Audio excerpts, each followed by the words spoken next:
కాంగ్రెస్ ప్రభుత్వంపై బీఆర్ఎస్ నేతలు విమర్శలు చేయడం మానుకోవాలన్నారు ఎమ్మెల్యే మందుల సామిల్.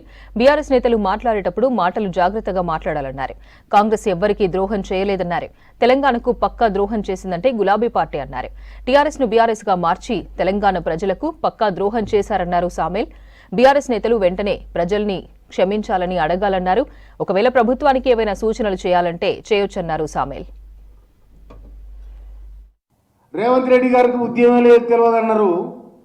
ఉద్యమం లేని ఉత్తగాలను మొత్తం తీసుకొచ్చి మంత్రి పదవులు ఇచ్చారు. మీరు ఉద్యమం సంబంధం లేని వాళ్ళు తీసుకొచ్చి మంత్రి పదవులు ఇచ్చారు.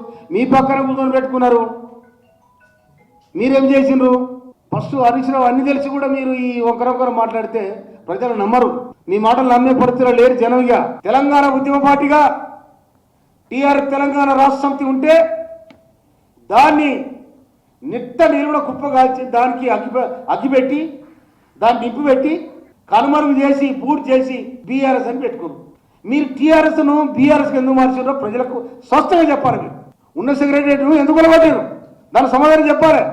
ఎవరు మీకు దరఖాస్తు పెట్టిండ్రు? బ్రహ్మాండ బిల్డింగ్లు ఉండాలా. ఇంకా 50 ఏళ్ల వరకు చెక్కు చెదరకుండా అడ్మినిస్ట్రేషన్ నడిచే పరిస్థితి ఉమ్మడి రాష్ట్రానికి నడిపించిన అడ్మినిస్ట్రేషన్ మీరు ఎవరు కొలబట్టమండి?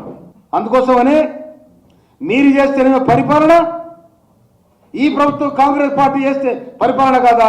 రేవంత్ రెడ్డి గారు చేస్తే పరిపాలన కాదా?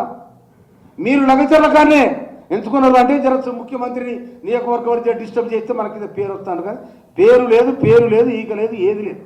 ఎందుకంటే మీకు ఇక లగచర్ల కాడ దాదాపు 30,000 ఎకరాల లేకపోతే ఎన్ని ఎకరాలు జమ చేస్తారు. చేస్తే అక్కడ ఎవరు పని చేయాలి?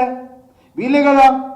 ఖచ్చితంగా రైతులకు ఒక్కడికి 3 వంతులు రేటు కట్టిస్తారని చెప్పింది గవర్నమెంట్.